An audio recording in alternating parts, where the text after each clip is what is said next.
2500 साल एक बहुत लंबा वक्त होता है। इतने समय में ईरान, जो कभी एक विशाल सहिष्णु साम्राज्य था, वो एक सख्त धर्मतंत्र में कैसे बदल गया, ये कहानी सच में कमाल की है। चलिए आज इसके सबसे बड़े मोड़ों को समझते हैं। तो असली सवाल यही है, वो जमीन जहां से दुनिया का पहला मानवाधिकार चार्टर निकला, वो एक इस्लामी धर्मतंत्र यानी एक धर्मशासित देश कैसे बन गई।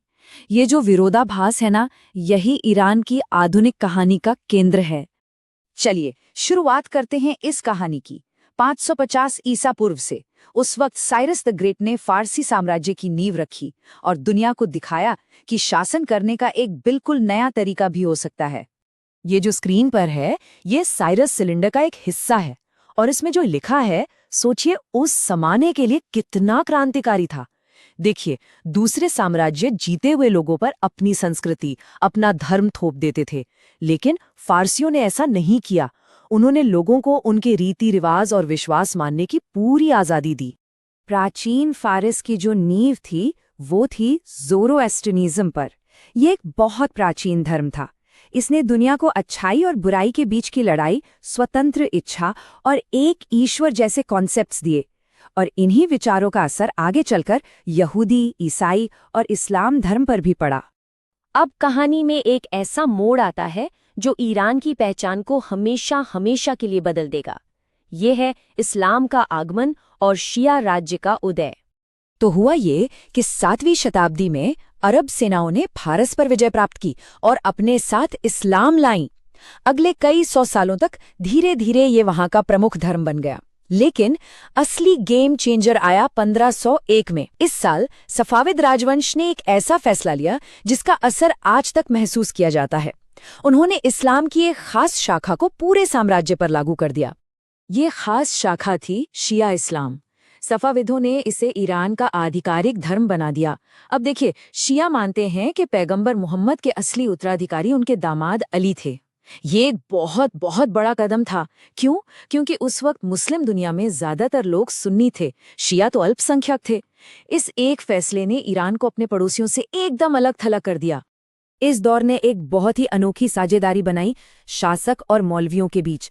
सफाविद शासकों ने शिया मौलवियों, जिन्हें उलमा कहते हैं, उनको जबरदस्त शक्ति दी और बदले में उलमा ने शासकों को धार्मिक वैधता दी।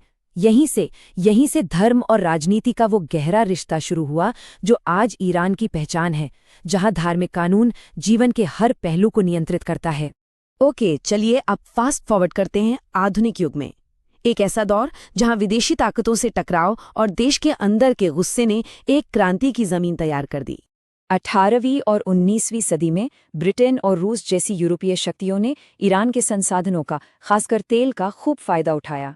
मतलब मुनाफे का बड़ा हिस्सा वो ले जाते थे और ईरान के हाथ कुछ खास नहीं लगता था।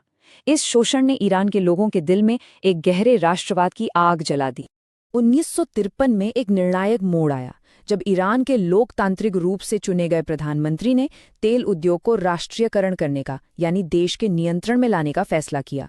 तो अमेरिकी CIA ने ब्रिटिश खुफिया एजेंसी के साथ मिलकर उनकी सरकार गिरा दी और शाह को एक पूर्ण सम्राट, एक तानाशाह बना दिया। बस इस घटना ने अमेरिका के खिलाफ नफरत की जड़ें बहुत गहरी कर दी। तो इन सब चीजों को जोड़ें तो 1979 की क्रांति के पीछे 4 मुख्य कारण नजर आते हैं।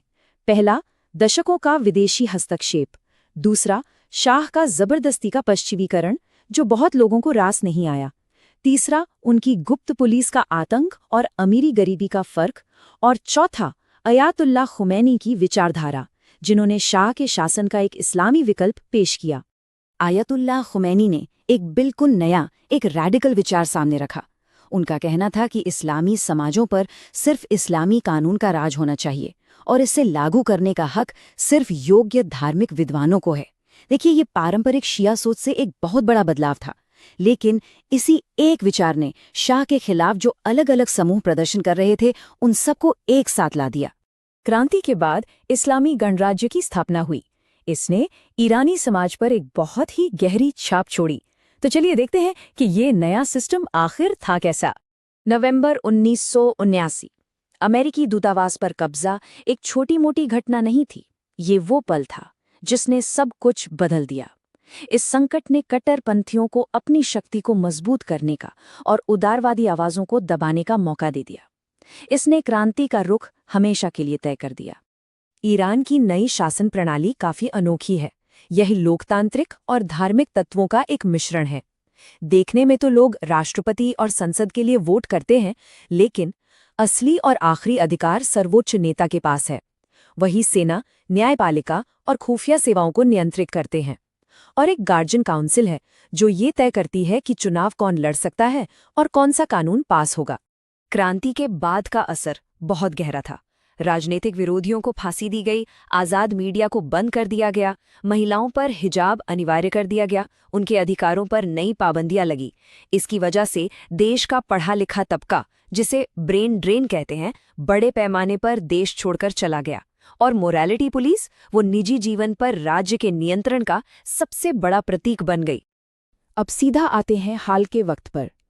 2022 में महसा अमीनी की मौत के बाद पूरे देश में विरोध प्रदर्शन की लहर दौड़ गई। इन प्रदर्शनों ने व्यवस्था के खिलाफ लोगों के दिल में जो गुस्सा है, उसे दुनिया के सामने लाकर रख दिया। खासकर उस नई पीढ़ी का गुस्सा जो पैदा ही इस्लामी गणराज्य के शासन में हुई है। तो यहाँ एक बहुत बड़ा सवाल खड़ा होता है, क्या ईरान कोई ऐसा रास्ता निकाल सकता है जिसमें उसके धर्म का भी सम्मान हो और उसके लोगों की आज़ादी की इच्छा का भी? ये सवाल ईरान के आधुनिक इतिहास का पूरा निचोड़ है और इसका भविष्य इसी सवाल के जवाब पर टिका है।